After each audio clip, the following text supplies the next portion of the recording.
নমস্কাৰ স্বাগতম এয়া হৈছে সুপাৰ প্ৰাইম ষ্টুডিঅ'ত মই প্ৰাঞ্জল আৰম্ভণিতে ব্ৰেকিং নিউজ ওৰাং ৰাষ্ট্ৰীয় উদ্যানত এক ভয়ংকৰ ঘটনা সংঘটিত হৈছে টহল দি থকা বনৰক্ষী জোৱানক বাঘে আক্ৰমণ কৰিলে বাঘে ৰাইফল সহ জংঘললৈ টানি নিলে বনৰক্ষীক ধনমণি ডেকা নামৰ বনৰক্ষীক বাঘৰে আক্ৰমণ সতীৰ্থৰ সন্মুখতে বাঘে আক্ৰমণ কৰি সুচৰাই নিলে ধনমণি ডেকাক এতিয়াও সন্ধান নাই বনৰক্ষী জোৱান ধনমণি ডেকাৰ নিখোজ বনৰক্ষীৰ সন্ধানত উদ্যান কৰ্তৃপক্ষই অভিযান আৰম্ভ কৰিছে या ওৰাং ৰাষ্ট্ৰীয় উদ্যানৰ খবৰ আমি জনাইছো এক দুৰ্ভাগ্যজনক আৰু ভয়ংকৰ ঘটনা সংঘটিত হৈছে এইজন বনকৰ্মীক বাঘে সুচৰাই লৈ গল টহল দি থকা বনৰক্ষী জোৱানক বাঘে আক্ৰমণ কৰে ৰাইফল সহ জংঘললৈ টানি নিলে এইগৰাকী বনৰক্ষীক নাম ধনমণি ডেকা এই বনৰক্ষীগৰাকীকে বাঘে আক্ৰমণ কৰি জংঘলৰ ভিতৰলৈ টানি লৈ গল সতীৰ্থৰ সন্মুখতে বাঘে আক্ৰমণ কৰি সুচৰাই নিলে ধনমণি ডেকাক এতিয়াও সন্ধান নাই বনৰক্ষী জোৱান ধনমণি ডেকাৰ নিখোজ বনৰক্ষীৰ সন্ধানত উদ্যান কৰ্তৃপক্ষই নিশাৰ ভাগতো অভিযান চলাই আছে কিন্তু এতিয়ালৈকে কোনো সন্ধান পোৱা যোৱা নাই এক প্ৰকাৰ এই বাঘৰ আক্ৰমণৰ লগে লগে সন্ত্ৰাসিত হৈ পৰিছে স্থানীয় লোকসকলো কাৰণ বাঘে যিহেতু এজন মানুহক কামুৰিছে আৰু তাৰ পাছতে এই বাঘটো নৰখাদক হৈ পৰাৰ আশংকা কৰা হৈছে বাঘক কামুৰি সুচৰাই লৈ যোৱা ঘটনা অতি ভয়ংকৰ ঘটনা হিচাপে বিবেচিত হৈছে সমগ্ৰ ওৰাং ৰাষ্ট্ৰীয় উদ্যানৰ আশে-পাশে থকা লোকসকলৰ মাজতো এতিয়া এক প্ৰকাৰ আতংকময় পৰিৱেশৰ সৃষ্টি হৈছে টহল দি থকা বনৰক্ষী জোৱানক বাঘে আক্ৰমণ কৰিলে ৰাইফল সহ জংঘললৈ টানি নিলে এইগৰাকী বনৰক্ষীক ধনমণি ডেকা বনৰক্ষীগৰাকীৰ নাম সতীৰ্থৰ সন্মুখতে বাঘে আক্ৰমণ কৰি সুচৰাই নিলে ধনমণি ডেকাক আৰু এতিয়াও সন্ধান নাই ধনমণি ডেকাৰ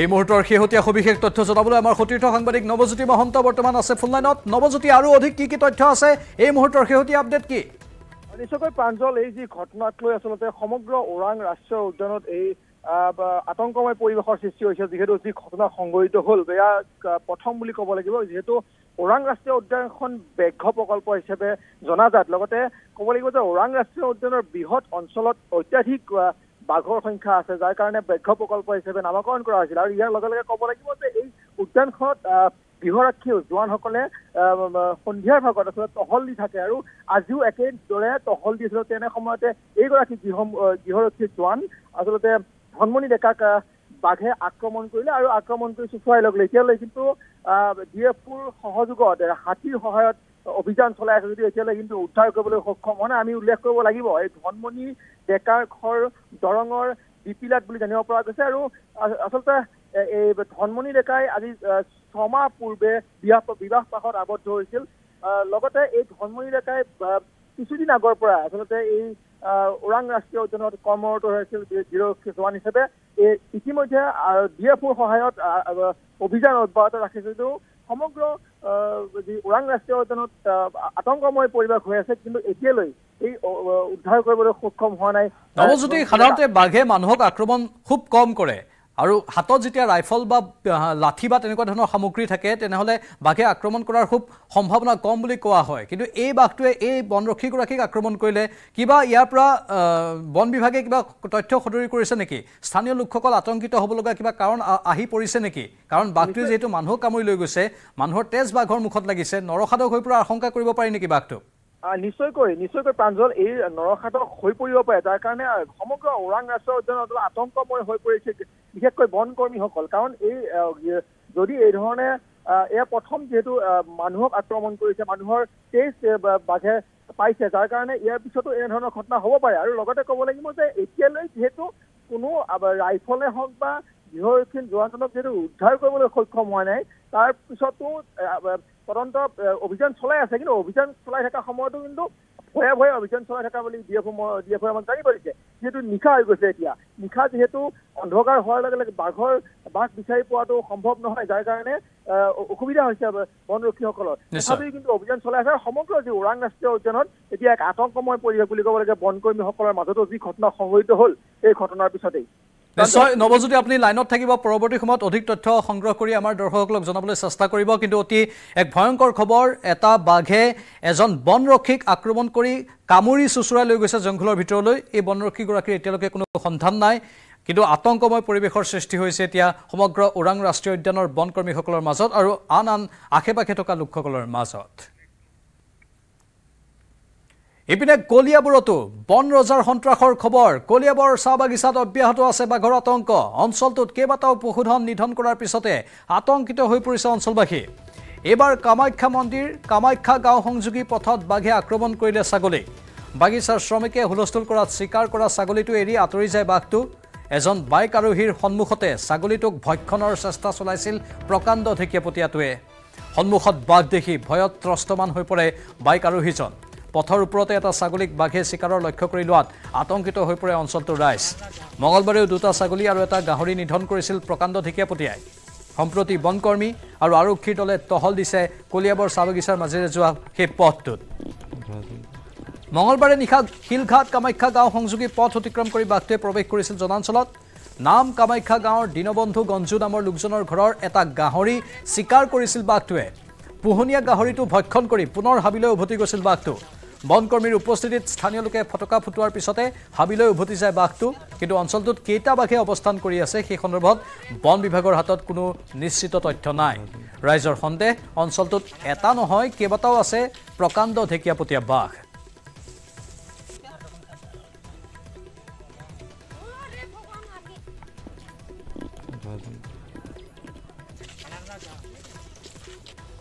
বাঘটো ফাৰ্ষ্ট আমি পালোঁ পাই পেলাই ওপৰত উঠি গ'ল উঠাৰ পিছত আৰু উঠি গ'ল ওপৰত উঠাৰ পিছত মানে এই মানুহটো কৈ আছে যে আমি তাত বহি আছোঁ চিঞৰ বাখৰ কৰি আছে বাঘৰ ওচৰত পাই গ'ল তেতিয়া আমি দৌৰি আহিলোঁ ছাগলী ধৰিলে নেকি ছাগলী ধৰিলে এতিয়া বাঘটো কোনফালে আছে এই ওপৰতে আছে বেছি দূৰ যোৱা নাই আৰু মানে বাগানৰ কিনাৰতে কিনাৰতে আছে তাৰপিছত বাঘটো ধৰিলে যেতিয়া চিঞৰ বাখৰ কৰি দৌৰি আহিলোঁ আমি অহাৰ পিছত পলালে পিছত আৰু আমি গুণ্ঠিত মাৰিলোঁ তেতিয়া পলালে ছাগলীটো নিনিলে আমি আহি গ'লো যে লগে লগে মই মানে সিফালে সেই ঢাপ কেইটাত মানুহ আছিলে সেইফালে ঢাপ মানুহ আছে মই মাতিছোঁ যাতে মই যাওঁ তাৰপিছত বাঘটো যোৱা নাই নহয় বাঘটো সেই ওচৰৰ গছপাতে ৰৈ আছে তাৰপিছত এওঁলোকক কৈছোঁ বোলো গুলটিয়ে দিয়া তেতিয়া গুলটি দিওঁতে ওপৰলৈ গৈছে তাৰপিছত মই বাইকখন লৈ পেলাই ঘৰলৈ গুচি গৈছোঁ কিমান ডাঙৰ বাঘটো বাঘটো ডাঙৰ বাঘ প্ৰায়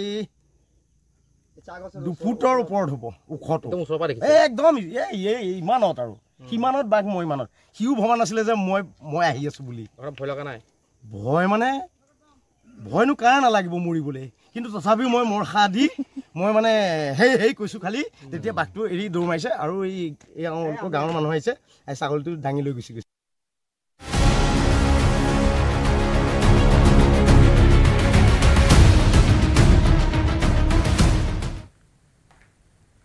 মুঠতে ৰাজ্যৰ বিভিন্ন প্ৰান্তত বাঘৰ সন্ত্ৰাসৰ খবৰ শিহৰণকাৰী অভিজ্ঞতাৰ বৰ্ণনাও দিছে এজন প্ৰত্যক্ষদৰ্শীয়ে সন্মুখৰ পৰা বাঘ দেখিছিল সেইখিনি বৰ্ণনা আগবঢ়ালে আপোনালোকে শুনিলে আমাৰ সতীৰ্থ সাংবাদিক দিবাকৰ দাস বৰ্তমান কলিয়াবৰৰ পৰা আছে ফুল লাইনত দিবাকৰ বাঘৰ খাদ্যৰ অভাৱ হৈছে নে কি কাৰণ বাৰে বাৰে পোহনীয়া ছাগলী পোহনীয়া গাহৰি আক্ৰমণ কৰিছে আৰু অধিক কি তথ্য আছে আপোনাৰ লগত নিশ্চয়কৈ প্ৰাঞ্জল যোৱা 2টা দিনত বাঘৰ এক প্ৰকাৰ সন্ত্ৰাস চলাইছে কলিয়াবৰ চাহ বাগিচাৰ যি দাঁতি কাষৰীয়া অঞ্চল কামাখ্যা গাঁও নাম কামাখ্যা গাঁও সোণাৰী গাঁও এই অঞ্চলটোত এক প্ৰকাৰে সন্ত্ৰাস চলাইছে কালি দিনটোত 3টাকৈ ছাগলী নিধন কৰাৰ পিছত নিশাৰ ভাগত গাহৰি চিকাৰ কৰিলে তাৰপিছত আজি দিনৰ ভাগত কলিয়াবৰ চাহ বাগিচাত এটা ছাগলী নিধন কৰিলে আৰু বাঘে ছাগলী নিধন কৰাৰ সময়তে এজন লোক সেই পথটোৰে যি বিশেষ যি কলিয়াবৰ চাহ বাগিচাৰ মাজৰে যোৱা যি পথটো কামাখ্যা গাঁৱৰ পৰা কামাখ্যা মন্দিৰ সংযোগী যিটো পথ আছে সেই পথটোৰে গৈ থাকোঁতে তেওঁ অসম সমবায় মৰাপাট কললৈ গৈ আছিল আৰু সেই সময়তে তেওঁ গৈ থকাৰ বাঘটোৰ সন্মুখীন হৈছিল আৰু বাঘটোৱে এটা ছাগলী চিকাৰ কৰিছিল সেই মুহূৰ্তত তাত থকা বাগিচাৰ শ্ৰমিক হওক বা অন্যান্য লোকে বাঘটো গুলটি মাৰি বা বাঘটো খেদি পঠিওৱাৰ পিছত হাবিলৈ সোমাই যায় কিন্তু বাঘটোৱে এটা ছাগলী নিধন কৰিছে আৰু এক প্ৰকাৰে বাঘে সন্ত্ৰাস চলাইছে আৰু ঘনে ঘনে চুং সলাইছে কেতিয়াবা সোণাৰী গাঁৱত কেতিয়াবা নাম কামাখ্যা গাঁৱত কেতিয়াবা কলিয়াবৰ চাহ বাগিচা এনেদৰে পোহনীয়া যি গৰু ছাগলী বাঘটোৱে নিধন কৰিছে আৰু বাঘটো প্ৰায় 2 সপ্তাহ ধৰি এই অঞ্চলটোত নাছিল যেতিয়া বাঘটোৱে সোণাৰী গাঁৱত সন্ত্ৰাস যেতিয়া পিঞ্জৰা অনা হৈছিল বাঘটো পিঞ্জৰাবদ্ধ কৰিবৰ বাবে কিন্তু তাৰ পিছৰে পৰা কিন্তু বাঘটো অন্তৰ দিয়া নাছিল তাৰপিছত কালি পুনৰ দিছে আৰু এক প্ৰকাৰ মানুহৰ পোহনীয়া গৰু ছাগলী নিধন কৰিছে আৰু কাজিৰঙাৰ পৰাই অহা এইকেইটা বাঘ বহুদিন ধৰি কামাখ্যা সংৰক্ষিত বনাঞ্চলতে আছে আৰু তাৰপিছত মাজে সময়ে আকৌ অন্য ঠাইলৈ চুং সলায় তাৰপিছত আকৌ পুনৰ কলিয়াবৰ চাহ বাগিচালৈ আহিছে আৰু ৰাতি যিসমূহ গাঁও আছে গাঁৱলৈ আহিছে কেতিয়াবা বাগিচাত চৰিবলৈ যোৱা গৰু ছাগলী নিধন কৰিছে কেতিয়াবা খাদ্যৰ অভাৱত নিশা মানুহৰ ঘৰলৈকেও আহিছে। দিবাকৰ ঢিঙত এটা বাঘ ধৰিবলৈ পিঞ্জৰাবদ্ধ কৰিবলৈ কিমান কি কৰিব লগা হৈছিল বন বিভাগে আমি দেখিবলৈ পাইছিলোঁ। কলিয়াবৰতো একেই হ'বলৈ গৈ আছে নেকি? কলিয়াবৰতো বন বিভাগে হাজাৰ কৌশল অৱলম্বন কৰিও বাঘক পিঞ্জৰাবদ্ধ কৰিব পৰা নাই। প্ৰাঞ্জল, ঢিঙৰ বিষয়টো অলপ সুকীয়া আৰু ইয়াত যিহেতু কলিয়াবৰ চাহ বাগিচা, এয়া এখন বনাঞ্চলৰ দাঁতি কাষৰীয়া চাহ বাগিচা, কামাখ্যা সংৰক্ষিত বনাঞ্চল আছে। বনাঞ্চললৈ বাঘ আহে, কেতিয়াবা বনাঞ্চলতো থাকে, কেতিয়াবা বনাঞ্চলৰ খাদ্যৰ অভাৱলৈ চাহ বাগিচালৈ আহে। আৰু ইয়াত পিঞ্জৰা পাতিবলৈ কিছু অসুবিধা আছে, যিহেতু বনাঞ্চল এলেকা, তাত বাঘ আহিবই আৰু পূৰ্বতেও আহে। কিন্তু ঢিঙৰ নিচিনা জনবসতি অঞ্চল নহয় যেন যিকোনো স্থানত বাঘটোৰ কাৰণে পিঞ্জৰাবদ্ধ কৰিবৰ বাবে তেওঁলোকে পিঞ্জৰা স্থাপন কৰে। কাৰণ বাঘে চুং সলাই যি পথ আছে, যিসমূহ পথত বাঘটোৱে বিচৰণ কৰে, সেই পথসমূহ ঘনে ঘনে সলনি কৰে আৰু পিঞ্জৰা সেইকাৰণে তেওঁলোকে স্থাপন কৰিব পৰা নাই। পিঞ্জৰা আনি থৈছে, 2 সপ্তাহ পূৰ্বে পিঞ্জৰা আনি কাৰ্যালয়ত থৈছে, কিন্তু বাঘটোৱে মাজে সময়ে আকৌ অন্তৰ্ধান হয় বাবে পিঞ্জৰা স্থাপন কৰিব পৰা নাই, যাৰ ফলত বাঘটো পিঞ্জৰাবদ্ধ কৰিব পৰা নাই বন বিভাগে। অঞ্চল ধন্যবাদ দিবাকৰ দাস।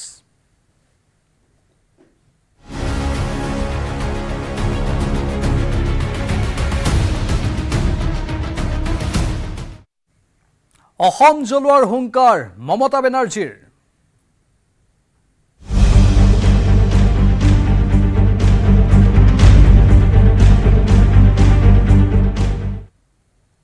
বাংলাদেশক লৈ মমতা বেনাৰ্জীৰ হুংকাৰ, আমি বাংলাদেশক ভাল পাওঁ। বাংলাদেশ আৰু ভাৰতবৰ্ষ পৃথক ৰাষ্ট্ৰ। বাংলাদেশৰ জুইত ভাৰতে ইন্ধন ঢালিলে অসম শান্তিত নাথাকে। উত্তৰ পূব, বিহাৰ, উত্তৰ প্ৰদেশ কোনো শান্তিত নাথাকে। পশ্চিমবংগত মমতাই দিলে এই উচতনিমূলক ভাষণ। বৰ্তমান বাংলাদেশৰ পৰিস্থিতি সকলোৱে জানে।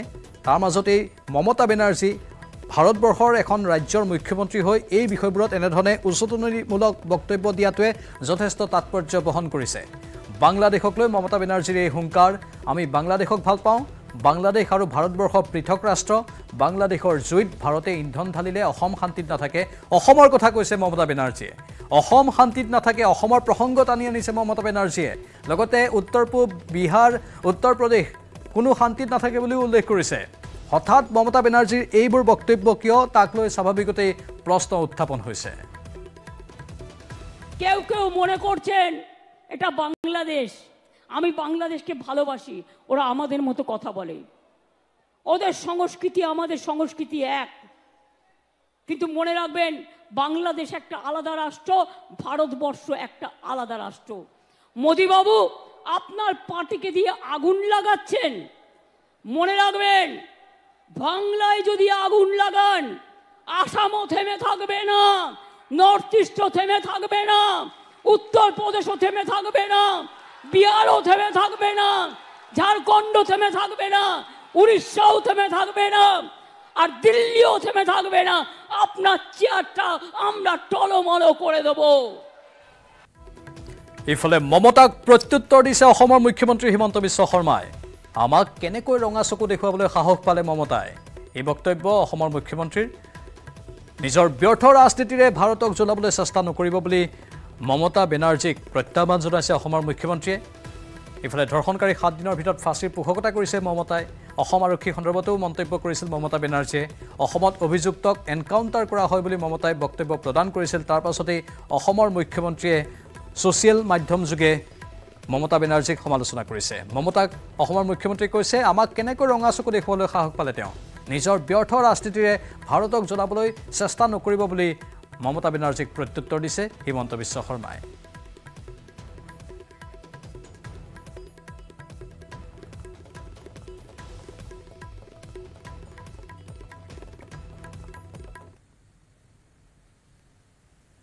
আৰজিকৰ হস্পিটেল কাণ্ডক লৈ উত্তাল হৈ আছে কলকাতা। কেতিয়াবা যদি জংকী আন্দোলন, কেতিয়াবা নৃত্য গীতৰ মাজেৰে ভুক্তভোগী মহিলা চিকিৎসকৰ ন্যায়ৰ দাবীত সাব্যস্ত কৰিছে প্ৰতিবাদ। ইপিনে বিজেপিৰ 12 ঘণ্টীয়া বংগ বন্ধত স্তব্ধ হৈ পৰিল সাধাৰণ জনজীৱন। প্ৰতিবাদত উতলিছে কলকাতা।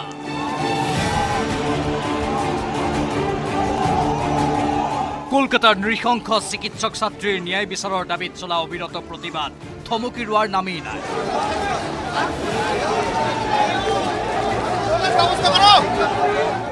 দিনে নিশাই প্ৰতিবাদ, কেৱল প্ৰতিবাদ।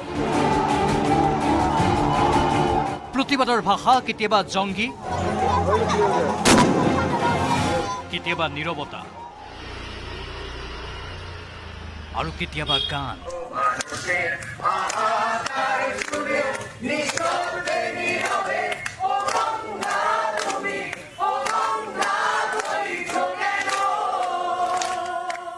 ক্ষুধাকণ্ঠৰ গীতে প্ৰতিবাদকাৰীক দিছে জাগৰণৰ উৎসাহ।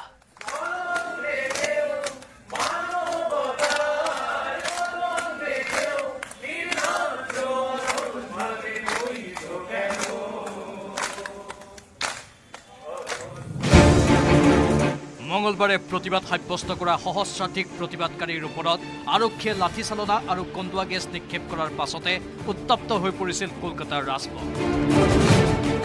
প্ৰতিবাদকাৰী আৰু আৰক্ষীৰ মাজত হোৱা হতাহতিত আহত হৈছিল বহু কেইগৰাকী লোক। ইয়াৰ পিছতে প্ৰতিবাদকাৰীসকলৰ মাজৰ পৰা 200ৰো অধিক লোকক গ্ৰেপ্তাৰ কৰিছিল বংগ আৰক্ষীয়ে। এই ঘটনাৰ প্ৰতিবাদত বুধবাৰে বন্ধ আহ্বানত স্তব্ধ হৈ পৰে কলকাতা। প্ৰতিবাদকাৰীক নিগ্ৰহ চলোৱা টিএমচি চৰকাৰৰ বিৰুদ্ধে বুধবাৰে বংগবন্ধৰ আহ্বান কৰিছিল বিজেপিয়ে। বিজেপিৰ 12 ঘণ্টীয়া বংগবন্ধৰ সৰ্বাত্মক প্ৰভাৱ পৰে কলকাতা। কেৱল কলকাতাতে নহয়, আলিপুৰদুৱাৰৰ ৰাজপথতো বংগবন্ধৰ আহ্বান জনাই বিজেপিয়ে উত্তাল প্ৰতিবাদ সাব্যস্ত কৰে।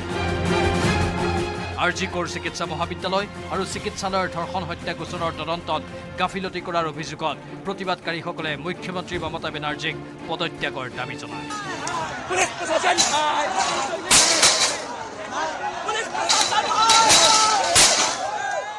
ममता बनर्जी की पुलिस शांति से कोई भी डेमोक्रेटिक आंदोलन को करने नहीं दे रही है। यही ममता बनर्जी की पुलिस है। Mamata Banerjee police unable to maintain the law and order. They are creating the hegemony in the state and they are arresting the BJP workers. দেখুন যেভাবে বিজেপি কর্মীদেরকে তোলা হচ্ছে, অগণতান্ত্রিক পদ্ধতিতে তোলা হচ্ছে, আমরা আমাদের এই আন্দোলনকে জারি রাখবো। এই আন্দোলনকে এইভাবে অসফল করা যাবে না। এটা মানুষের আন্দোলনে পরিণত হয়েছে। একটাই স্লোগান, দফা অনেক, দাবি এক, মমতার পদত্যাগ। কেৱল ৰাজপথতেই নহয়, পশ্চিমবংগৰ কেইবাঠাইতো ৰেলপথ অৱৰোধ কৰি বিজেপিৰ কৰ্মকৰ্তাসকলে প্ৰতিবাদ সাব্যস্ত কৰে। ইয়াৰ মাজতে ৰাজপথত চলাচল কৰা বাহনসমূহত বাধা প্ৰদান কৰা বিজেপিৰ কৰ্মকৰ্তাসকলক ঠায়ে ঠায়ে আটক কৰে মমতাৰ আৰক্ষীয়ে। Bureau report, news 18, Assam north east.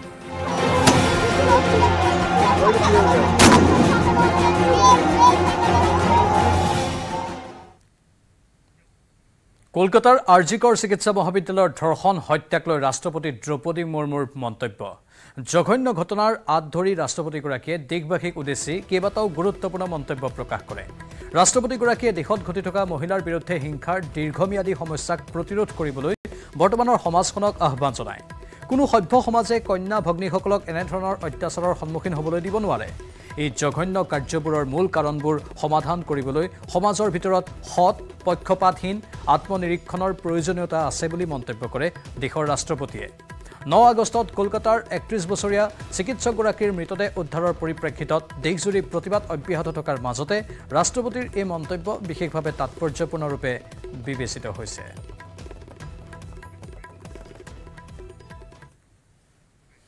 News 18 super প্ৰাইমত এইখিনিতে সময় বাণিজ্যিক বিৰতিৰ।